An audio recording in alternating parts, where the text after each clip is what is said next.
बिस्मिल्लाहिर्रहमानिर्रहीम। अस्सलाम वालेकुम दोस्तों, मैं हूँ शेफ़ ज़ुबैर और आप देख रहे हैं शेफ़ ज़ुबैर किचन। आज हम बना रहे हैं मायोनीज़। बहुत कम टाइम में इतना अच्छा मायोनीज़ घर में बन सकता है, तो फिर घर में हम क्यों ना बनाएं। तो चलिए बनाना स्टार्ट करते हैं। सबसे पहला हमने ले लिया चॉपर मशीन। अगर आपके पास चॉपर मशीन नहीं होगा तो जूसर मशीन में भी बन सकते हैं। इसमें हम डालेंगे 2 अदद अंडे। 2 अदद अंडे हमने डाल दिया इसी मशीन में। मायोनीज़ बनाने का चंद तरीके हैं। कुछ लोग दूध भी डालते हैं और कुछ लोग ना भी डालें, तो जायका बिल्कुल सेम एग जैसा आता है। इसमें अभी हम डालेंगे थोड़ा से नमक। उससे बाद फिर हम डालेंगे थोड़ा से काली मिर्च का पाउडर। फिर उससे बाद डालेंगे एक छोटा सा चम्मच चीनी। अब मशीन के ऊपर हम ढक्कन बंद करेंगे और मशीन को करेंगे ऑन। मशीन थोड़ा से चलने दो 2 से 3 मिनट।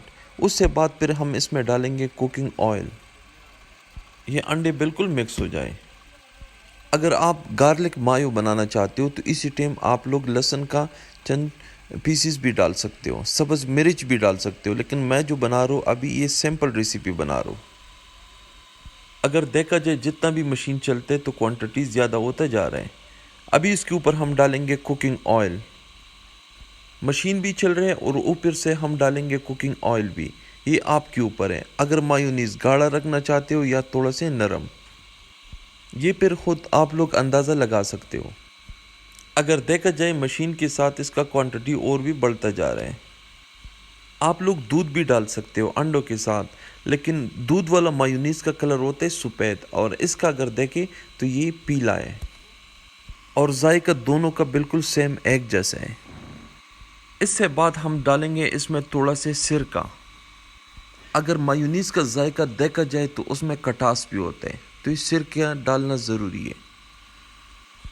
इस रेसिपी को फॉलो करके मायोनीज़ आप लोग फ्रिज में रख के 2-3 महीने तक ये बिल्कुल चल सकते हैं, क्योंकि ये केमिकल से साफ़ है। इसी दौरान अगर देखा जाए तो इसको मैंने थोड़ा से नरम रख दिया, क्योंकि इसको हम फ्रिज में रखेंगे तो ये और भी गाढ़ा हो जाते हैं। मशीन को इस टाइम हमने बंद कर दिया। इसको डालेंगे हम एक बर्तन में, लेकिन हमारा कोशिश यही होगा अगर इसको हम फ्रिज में भी रखेंगे तो हम उसको शीशे की बोतल में डालेंगे, प्लास्टिक की नहीं। अगर देखा जाए तो इतना कम पैसों में इतना ज़्यादा मायोनीज़ घर में बन सकते हैं, तो फिर घर में हम क्यों ना बनाएं। मज़ीद ऐसा वीडियोस के लिए मेरे चैनल को सब्सक्राइब कीजिए। इजाज़त दीजिए, दुआ में याद रखिए। अल्लाह हाफिज़। जबरदस्त वाह।